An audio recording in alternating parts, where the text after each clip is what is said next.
Welcome to Guitar Unlocked Method. I am Seth Freeman, and this is day 9 of the 12 Days of Major Scales 2025.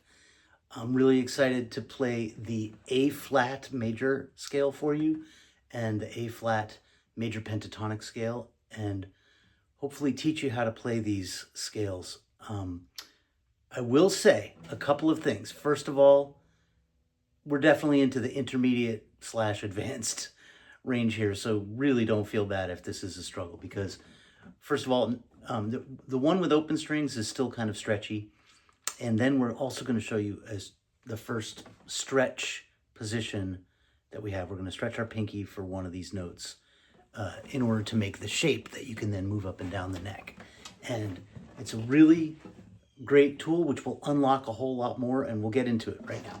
So this is it. We're in first position, so that means your first finger is just behind the first fret, your second finger is just behind the second fret, your third finger or your ring finger just behind the third fret, and your fourth finger or pinky just behind the fourth fret. So here we go. We start with the pinky or the fourth finger on the fourth fret of the sixth string, which is E, the low E, right there. And by the way, proper technique, I'm doing it today. I don't always do it, but I'm doing it today, is you keep your thumb behind the neck, not up over the top. That makes it a lot harder to play. I know you've seen Jimi Hendrix and Jimmy Page and countless other great guitar players do that, and that's part of their technique and style, and you know, if you want to break the rules, go for it, but it actually makes it harder to play. And plus, I have short fingers, so this is really helpful for me and also gives me the support I need. Okay, so start with your pinky on the fourth fret of the E string, the low E string. And then we're going up to the note. There's only one open string that's optional in this one, so it's all going to be fretted.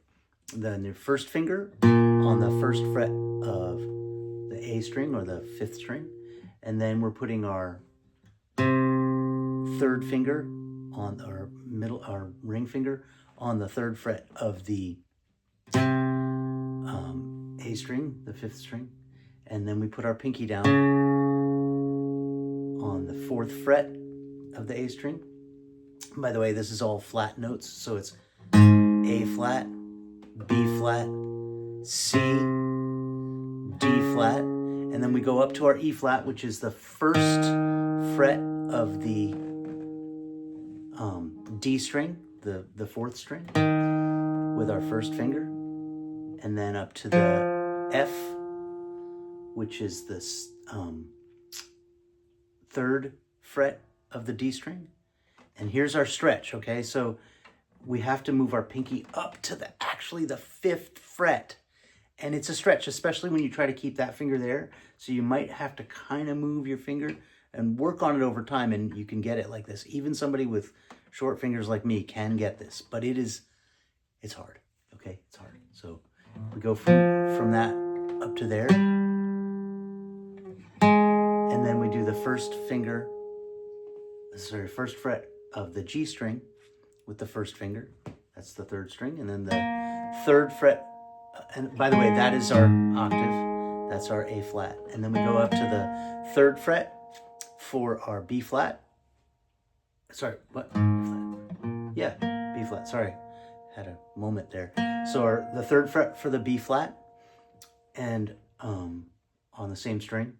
And then the first fret of the B string or the second string, which is our C. Sorry, wrong note. And then sorry, let me do that again.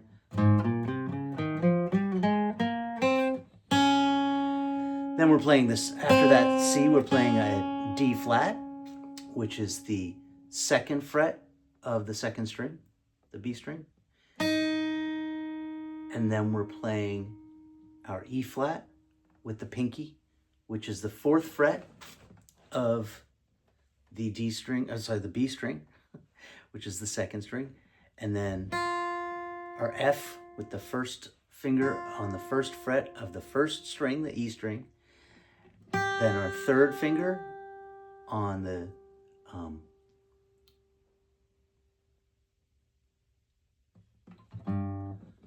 G. Sorry, I'm like, are we double flatting that or something? No. On the G and then up to the A. Flat. So, and then back down.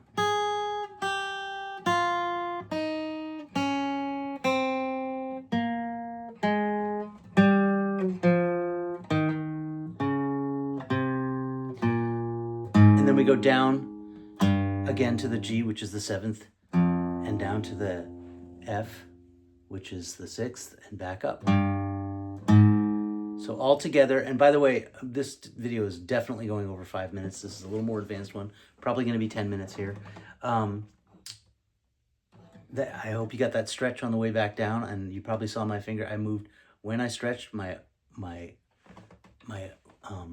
ring finger moved out of position as well. Ideally, you don't do that, but whatever, sometimes you have to.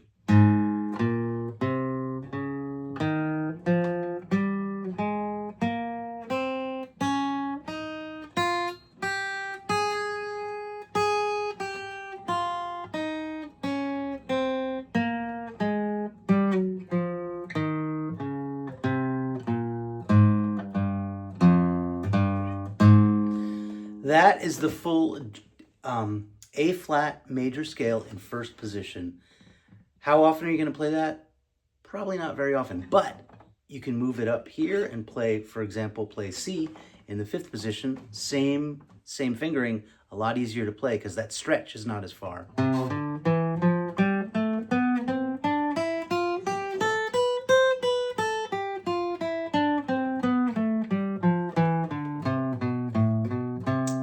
Now, but why is it good to know this? Well, let's say you are playing in G flat, or sorry, A flat, and you need to get some notes down here, and you're soloing, right? So you go.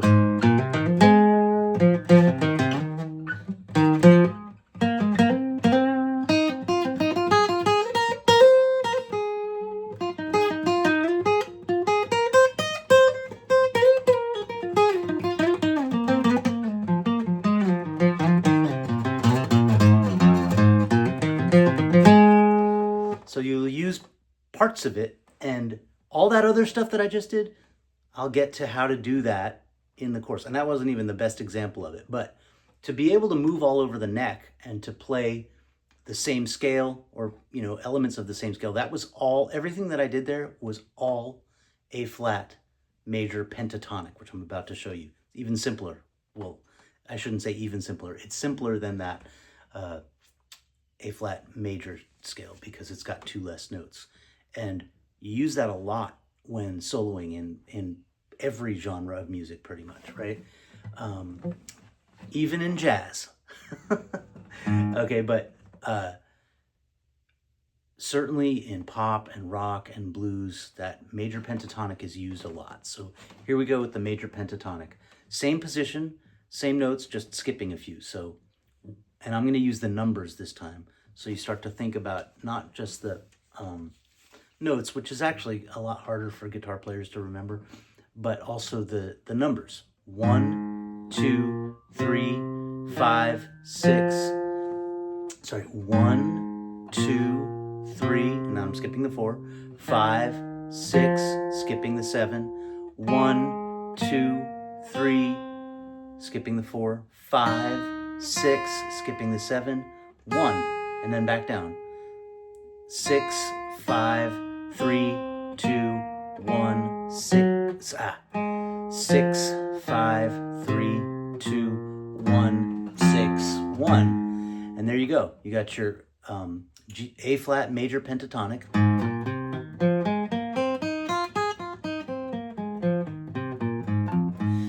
And if you ever hear anyone say, let's play in the key of G sharp, don't correct them, just do it. Play A flat. It's the same thing, because here's G sharp.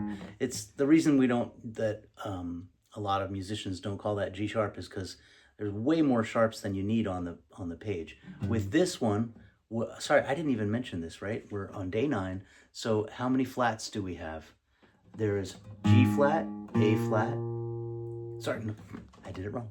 A flat, B flat, C, D flat, E flat, F, G. So is 2, 3, 4. 4. We have 4 flats, or you indicate it like this on stage, according to Jeremy's dad. Indicate it like this on stage if you're, communicating with other musicians, whereas the sharps you would hold up, 4 sharps, 4 flats. So 4 flats is A flat. And there's the major pentatonic scale in G flat. Probably won't use it much, but you will use that shape. And if you learn the shape in this position, it only gets easier as you go up the neck. And one thing I did not show you yet, sorry, we're going way over here, is that open string. And it's actually helpful if you don't want to stretch, or just, it's really important. That's the whole reason I was doing this particular course, is to leverage the open strings. And here I didn't do it in this one. So the open string is the G right before the A flat. It's the 7th, and there's only one of them in this key in open position. So G flat, sorry, not G flat, A flat, B flat, C, D flat, E flat, F, G, open G string, A flat. So you can go.